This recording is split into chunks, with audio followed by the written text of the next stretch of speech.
क्रोध करने वाला खुद भी जलता है और दूसरों को भी जलाता है।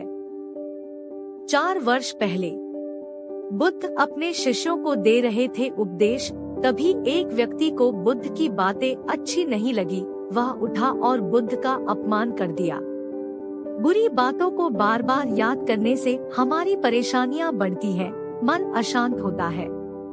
इसीलिए दुख देने वाली बातों को भूलकर आगे बढ़ना चाहिए। इस संबंध में गौतम बुद्ध का एक प्रसंग प्रचलित है। गौतम बुद्ध अलग अलग क्षेत्रों में भ्रमण करते और अपने शिष्यों को उपदेश देते थे।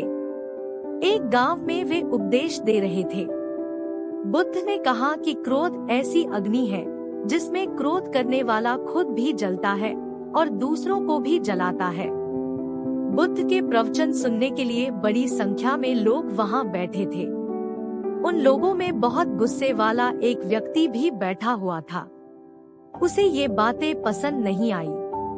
वह अचानक उठा और बोलने लगा कि बुद्ध, तुम पाखंडी हो। बड़ी बड़ी बातें करना ही तुम्हारा काम है। तुम लोगों को भ्रमित कर रहे हो। तुम्हारी ये बातें आज कोई मायने नहीं रखती है। व्यक्ति लगातार बुद्ध को अपमानजनक बातें सुना रहा था।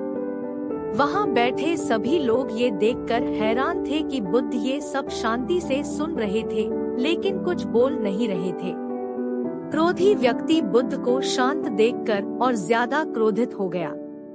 वह बुद्ध के पास गया और उनके मुंह पर थूककर वहां से चला गया। घर पहुंचकर क्रोधी व्यक्ति का मन शांत हुआ तो उसे अपने किए पर बहुत पछतावा हुआ। वह बुद्ध से क्षमा मांगने पहुंचा, लेकिन उस गांव से बुद्ध पड़ोस के गांव के लिए निकल चुके थे। वह व्यक्ति बुद्ध को खोजते हुए दूसरे गांव में पहुंच गया। वहां व्यक्ति को जैसे ही बुद्ध दिखाई दिए, वह उनके चरणों में गिर गया और क्षमा मांगने लगा। बुद्ध ने उस व्यक्ति से पूछा, तुम कौन हो और क्षमा क्यों मांग रहे हो?